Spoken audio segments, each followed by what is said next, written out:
దీర్ఘకాల వ్యాధులకు 20 ఏళ్ల అనుభవం ఉన్న అత్యుత్తమ హోమియోపతి వైద్యం మాస్టర్ హోమియోపతి. తెలంగాణ ఎలక్షన్స్లో ఇప్పుడు ఎవరికైతే టికెట్ ఖరారైందో వాళ్లకు సంబంధించే వార్తలు ఇప్పుడు చక్కర్లు కొడుతున్న పరిస్థితి కనిపిస్తోంది. ఎందుకంటే చాలా రోజుల నుంచి కాంగ్రెస్ పార్టీ ఏవైతే 19 నియోజకవర్గాలకు సంబంధించిన అభ్యర్థుల్ని ప్రకటించలేదో ఆ అభ్యర్థుల లిస్ట్ ఎప్పుడు వస్తుంది అని అందరూ వెయిట్ చేశారు. ఎందుకంటే ఆ 19 అభ్యర్థులకు సంబంధించి పీఠముడి ఉంది కాబట్టి ఆచి తూచి కాంగ్రెస్ అధిష్టానం అన్ని బేరీజ్ వేసుకొని సర్వేలు చేసిన తర్వాత గెలుపు గుర్రాలకే టికెట్లు కేటాయిస్తాము అని చెప్పిన నేపథ్యంలో అదే ఫోకస్డ్గా ఆ లిస్ట్ రిలీజ్ చేశామని కాంగ్రెస్ పార్టీకి సంబంధించిన వాళ్ళు ప్రకటిస్తూ ఉన్నారు. సో అందులో నుంచి అయితే వీళ్ళు ప్రకటించింది టోటల్గా 16. అందులో నుంచి ఆల్రెడీ 2 సీట్లను అంటే అభ్యర్థుల్ని మార్చేసింది అనమాట. అదేంటంటే వనపర్తి అండ్ బోత్కి సంబంధించిన అభ్యర్థుల్ని మార్చారు. బోత్ ఇది ఎస్టీకి సంబంధించిన నియోజకవర్గం. అదే గజేందర్కి సీట్ కేటాయించింది ఎవరి ప్లేస్లో అంటే వన్నెల అశోక్. అండ్ నెక్స్ట్ వచ్చేసి వనపర్తి నియోజకవర్గం తుడి మెఘారెడ్డికి సీట్ కేటాయించింది ఎవరి బదులు అంటే గిల్లెల చిన్నారెడ్డికి సీట్ని త్యాగం చేసుకొని మెఘారెడ్డికి ఇచ్చినట్టు కనిపిస్తోంది. సో ఈ 2 సీట్లు మార్చింది అధిష్టానం. సో 14 పేర్లు కొత్తవి, ఆ తర్వాత 2 పేర్లు మాత్రం రీప్లేస్ చేసినటువంటి సిట్యుయేషన్. ఒకసారి చదివి వినిపిస్తాను. చెన్నూరుకు సంబంధించి ఎస్సీ రిజర్వ్డ్ కాన్స్టిట్యున్సీ ఇది వివేకానంద్కి కేటాయించింది. ఆయన మొన్ననే కాంగ్రెస్ పార్టీలో జాయిన్ అయ్యారు బీజేపీ నుంచి, ఆయనకు సీటు కేటాయించారు. దెన్ ఇంతకుముందు మాట్లాడినట్టు బోత్ ఇది ఎస్టీ రిజర్వ్డ్, అదే గజేందర్కి కేటాయించారు.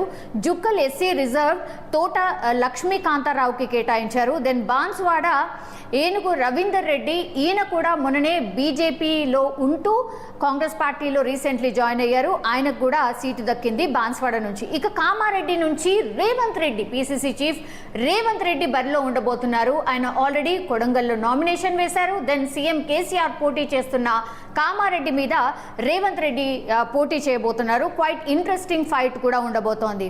ఇంకా నిజామాబాద్ అర్బన్ నుంచి మహమ్మద్ షబ్బీర్ అలీ, యాక్చువల్లీ ఈయన నియోజకవర్గం వచ్చి కామారెడ్డి, కానీ ఒక స్ట్రాటజీ ప్రకారమే మార్చినట్టు కనిపిస్తోంది. నిజామాబాద్ అర్బన్ నుంచి మహమ్మద్ షబ్బీర్ అలీకి సీట్ కేటాయించారు. దెన్ కరీంనగర్ నుంచి పురుమాల శ్రీనివాస్కి సీట్ కేటాయించారు. సిరిసిల్ల నుంచి కొండం కరుణ మహేందర్ రెడ్డి పోటీ చేయబోతున్నారు. యాక్చువల్లీ సిరిసిల్ల నుంచి మేబీ తీన్మార్ మల్లన్న పోటీ చేస్తారు అని కూడా వార్తలు వచ్చాయి, కానీ ఇందులో ఎక్కడ కూడా ఈ జాబితాలో తీన్మార్ మల్లన్న పేరైతే లేదు. ఐదర్ కామారెడ్డి లేదంటే సిరిసిల్ల అనుకున్నారు, కానీ కామారెడ్డిలో రేవంత్ రెడ్డి వచ్చేసారు. దెన్ సిరిసిల్లలో కొండం కరుణ మహేందర్ రెడ్డి గారికి సీట్ కేటాయించారు. దెన్ నారాయణ్ ఖేడ్ నుంచి సురేష్ కుమార్ షెట్కర్కి, పటాన్చెరు నుంచి నీలం మధు ముదిరాజ్, మనందరికీ తెలుసు ఈయన బీసీ బిడ్డ అండ్ ముదిరాజ్కి సంబంధించిన కమ్యూనిటీకి సంబంధించిన నాయకుడు. సో రీసెంట్లీ ఆయన కాంగ్రెస్ పార్టీలో జాయిన్ అయ్యారు. సో ఆయనకు సీట్ కేటాయించారు నీలం మధు ముదిరాజ్. దెన్ వనపర్తి నుంచి తుడి మెఘారెడ్డి ఈ సీట్ని మార్చారు. చిన్నారెడ్డికి గతంలో ఉండి బట్ ఇప్పుడు మెఘారెడ్డి వచ్చారు. Then Dornakal ST reserve Jatoth Ramachandru నాయక్కి కేటాయించారు. దెన్ ఎల్లందు ఎస్టీ నియోజకవర్గం కోరం కనకయ్యకు సీట్ కేటాయించారు.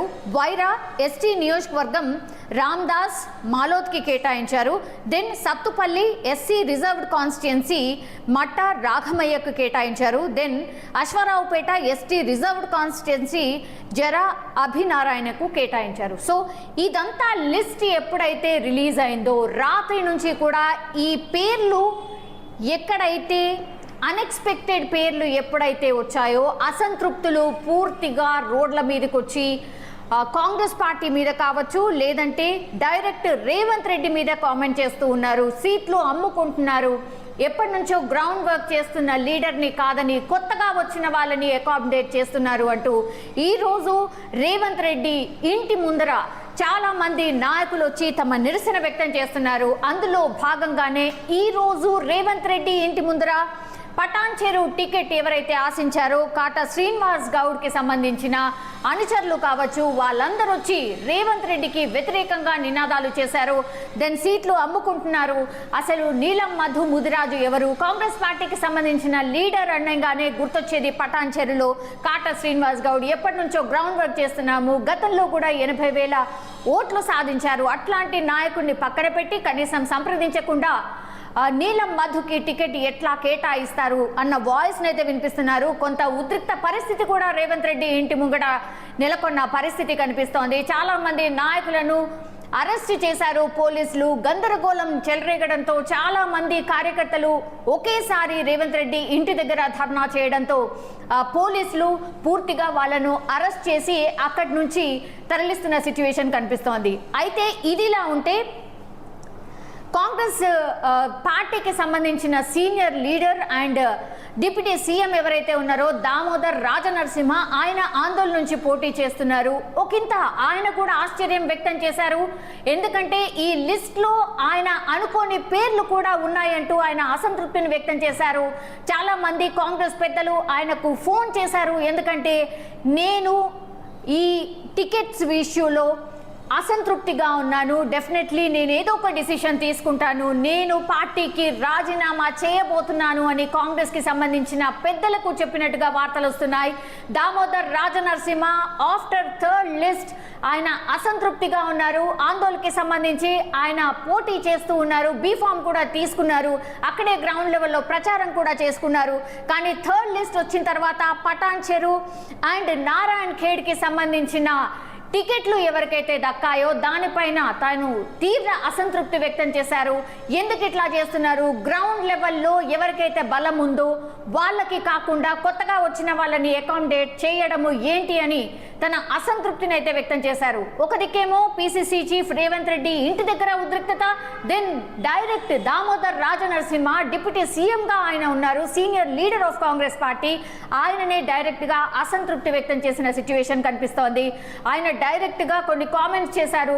అప్పటికప్పుడు వచ్చిన వాళ్ళకి టికెట్లు కేటాయించడం ఏంటి, అసలు ఏ సర్వే రిపోర్ట్ ఆధారంగా ఈ టికెట్లు కేటాయించారు అని కూడా ఆయన అసంతృప్తిని వ్యక్తం చేశారు. సో కాంగ్రెస్ పార్టీకి సంబంధించిన పెద్దలు ఆయనను సముదాయించే ప్రయత్నం చేస్తున్నారు. వాళ్ళతో మాట్లాడి కొద్దిగా సంయమనం పాటించు రాజనరసింహ, మేము మాట్లాడతాం, కలుస్తాం, ఏ ప్రాతిపదికన వీళ్ళిద్దరికీ ఆర్ ఈ థర్డ్ లిస్ట్ ఏ ప్రాతిపదికన వీళ్ళకు సీట్లు ఇచ్చాము అనేది కూడా మేము చెప్తాము అంటే కూడా ఆయనను బుజ్జగించే ప్రయత్నం చేస్తున్నారు. కానీ పటాన్ చెరు అండ్ నారాయణ్ ఖేడ్ కి సంబంధించి మాత్రం ఆయన తీవ్ర అసంతృప్తి వ్యక్తం చేస్తున్నారు. ఎందుకంటే ఆయన ప్రపోజ్ చేసిన వాళ్లకు కాకుండా కొత్త వాళ్లకు ఇవ్వడం ఏంటి, గ్రౌండ్ లెవెల్లో పనిచేసుకున్న వాళ్లకు కాకుండా కొత్త వాళ్లకు ఇవ్వడం ఏంటి, పార్టీ ఎట్లా బతుకుతుంది, పార్టీ ఎలాంటి సిగ్నల్ తీసుకెళ్తుంది గ్రౌండ్ లెవెల్లో అని ఆయన మాట్లాడి అసంతృప్తి వ్యక్తం చేసిన సిచ్యువేషన్ కనిపిస్తోంది. సో ఆఫ్టర్ థర్డ్ లిస్ట్ ఇంత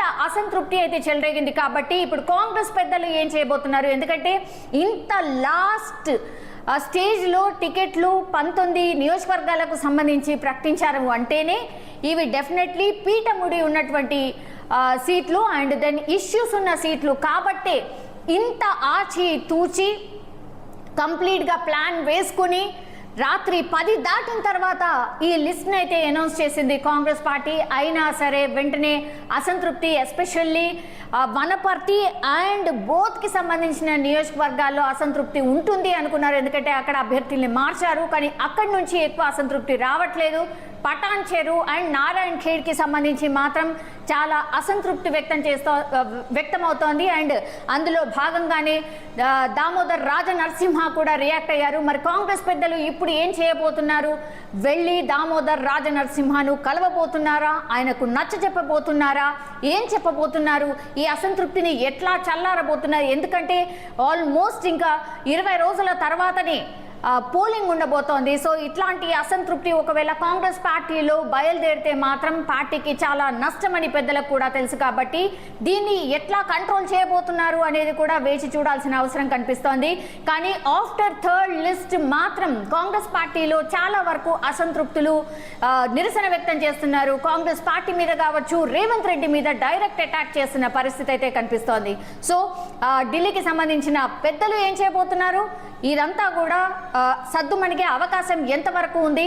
ఎందుకంటే ఈవెన్ నల్గొండకు సంబంధించి 3 టికెట్లు ఏవైతే రావాల్సి ఉందో అది కూడా ఇంకా అనౌన్స్ చేయలేదు. సో అది ఒకవేళ అనౌన్స్ అయితే మాత్రం ఏం జరగబోతోంది? ఎందుకంటే ఆశావాహులు పెద్ద ఎత్తున ఉన్నారు. సో దానికి సంబంధించిన సర్వేలు కూడా కాంగ్రెస్ పార్టీ చేస్తోంది. నల్గొండకు సంబంధించి 3 సీట్లు అండ్ చార్మినార్ మాత్రమే పెండింగ్లో ఉన్నాయి. సో ఏం జరగవచ్చు? కాంగ్రెస్ పార్టీ ఈ లిస్ట్ ఒకవేళ ఈ 4 పెండింగ్లో ఉన్నటువంటి పేర్లు ఒకవేళ బయటపడ్డ తర్వాత ఇంకా ఎట్లాంటి అసంతృప్తి కాంగ్రెస్ పార్టీకి సంబంధించిన నాయకులు ఎవరైతే సీట్లు ఆశించారో వాళ్ళకు రాకపోతే ఎట్లాంటి రియాక్షన్ వచ్చే అవకాశం కనిపిస్తోంది? సో చూడాల్సిందే.